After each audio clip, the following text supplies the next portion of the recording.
É convidado do Diário da Manhã, Hugo Silva, é especialista imobiliário. Muito bom dia, obrigada por estar aqui connosco.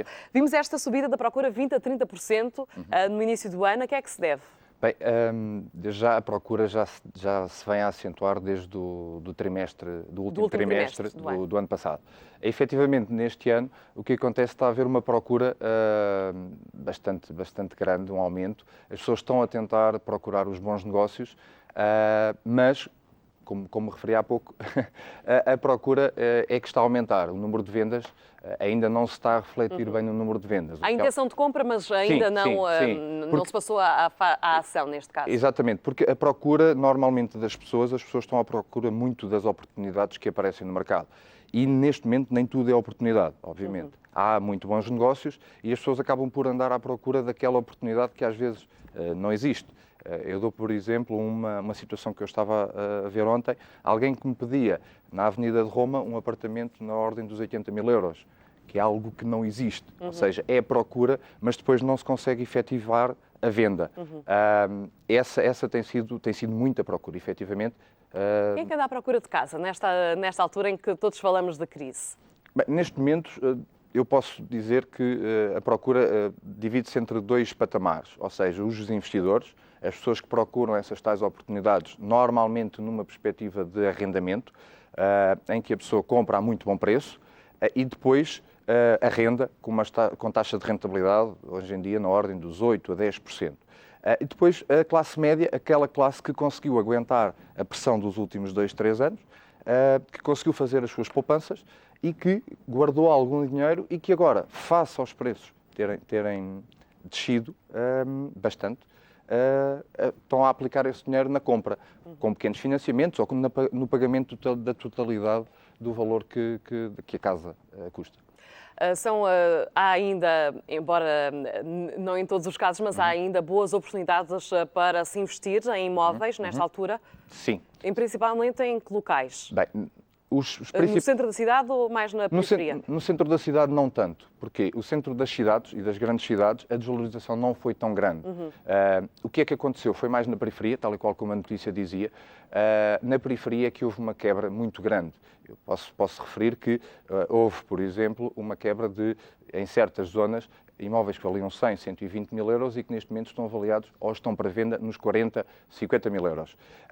E o que acontece é que na Grande Lisboa não há grandes oportunidades. Há sim, houve uma desvalorização, 10, 15%, mas na periferia é que está a haver esse aumento porque as pessoas percebem que... E a procura é mais para aí, para esses casos?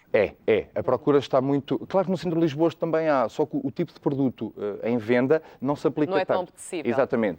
E por isso é que houve um aumento de procura e houve um aumento também na periferia, porque as casas ficaram tão em conta que e as pessoas que falava da classe média que resolvem investir nesta altura na compra de uma casa, fazem para depois arrendar essa casa ou fazem-no para habitação própria? Dois patamares, sim. Há aquela igualmente pessoa, sim. Há a classe média que conseguiu fazer alguma poupança, que conseguiu guardar os tais 30, 40, 50, 60 mil euros e que faz uma aplicação e que em vez de ter o dinheiro no banco, que dá... Resolve investir e compra e arrenda, mas também aproveita as excelentes oportunidades e compra e vai viver para lá, acaba por ou não ficar com uma prestação ou com uma prestação relativamente reduzida e por isso acaba por fazer bons investimentos. As avaliações que são feitas pelos bancos às casas, sabemos que tem vindo a diminuir, mas nos últimos tempos essa diminuição é menor. Isto quer dizer que estamos a atingir o pico mínimo do valor das casas? Eu acho que sim. Sinceramente, eu acho que sim. Portanto, é a altura quase ideal para se comprar uma casa que queira comprar. Exatamente. Aquilo que acontece, e notou-se o ano passado, eu posso dizer que, na minha experiência, eu vendi 30 casas em 2012, em 2013 vendi 107. Isso, são 300% 300% de aumento, exatamente. Aquilo que acontece é que está mesmo no ponto, porque os próprios bancos, também porque as casas não podem desvalorizar mais, repare. Também não podem ser vendidas a preços mais baixos. Se continuasse este volume a baixar ou a diminuir, repara, um imóvel que vale 40 mil euros na periferia ia ser vendido a que valor? 20, 25, claro. Não é possível. Não é? E então não dá. O próprio banco, a banca também está com menos pressão. não é? Ou seja, a Troika, neste momento, exige menos dos bancos que exigia há 2, 3 anos, até porque as contas estão mais consolidadas. E por isso os bancos também têm esta Sim. necessidade de começar a emprestar mais dinheiro? Exatamente. Notou-se no último trimestre já que há bancos que já começam, não todos, mas que já começam a ter alguma vontade de fazer financiamento, claro, sempre com alguma exigência, sempre com alguns patamares, mas essa exigência mantém-se, mas já começa a querer financiar. O problema é que os spreads ainda estão bastante elevados. Espera-se uma descida nos próximos tempos? Tal e qual como o Euribor dizia, está a aumentar, normalmente estas duas taxas vão se equilibrando. Ou seja, quando a taxa Euribor baixa, normalmente o spread começa a aumentar, é típico. Tal e qual como já aconteceu há 5, 6 anos, em que as taxas Euribor estiveram nos patamares de 4, 5, foi quando os bancos faziam spreads de 0,8, 0,6, Mais 0,4. baixos. Exatamente. Aquilo que vai acontecer é, efetivamente, a taxa Euribor vai aumentar, mas a vontade dos bancos em fazer crédito vai aumentar também. E Claro. por isso vão descer o spread? Exatamente. Nos próximos Exatamente. Eu posso dizer, há um ano atrás era impensável fazer um spread na ordem dos 3,25 e hoje já se consegue 2,80, 3,25. Casos, tem que ser casos bastante especiais, mas 3,25, 3,5 já se consegue alguns. Isto era impensável há um ano atrás, em que 4,5, 5 era a média. Entre comprar casa ou arrendar, como estão a fazer algumas pessoas, o que é a solução ótima e melhor para estes tempos mais complicados? A solução, acho eu, a minha opinião, é a compra continuar a ser uma excelente opção. Até porque os preços estão em conta que é possível fazer excelentes negócios. A compra eu acho que é uma boa opção. Tirando, e aí sim o arrendamento é uma boa opção também, no sentido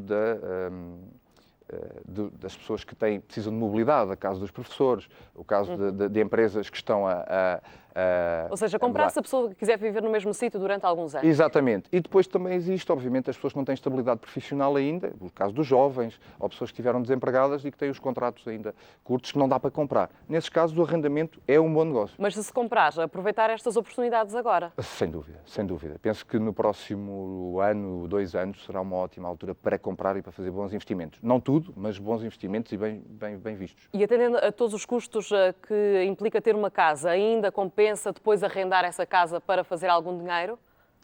Sim. Não tenho dúvida que, mesmo que faça um empréstimo para fazer o tal arrendamento, é uma questão de depois negociar com o banco. Agora, continua a compensar comprar, mesmo fazendo algum empréstimo ou um empréstimo na totalidade.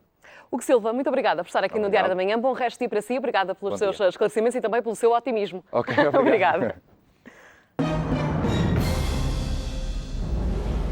São 8h31. A Comissão de Instrução e Inquérito da Liga pede uma penalização para o Porto.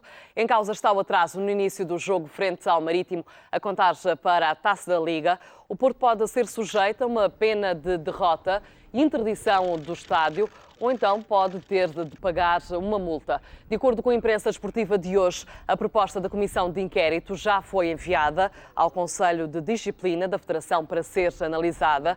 O processo segue agora para uma audiência disciplinar marcada para a próxima terça-feira, onde o Porto vai apresentar a defesa. O Sporting também vai participar nessa audiência. Além de terem levantado o processo, os Leões constituíram-se agora como contraparte. O árbitro do jogo do Porto, Manuel Mota, e os delegados da Liga também vão estar presentes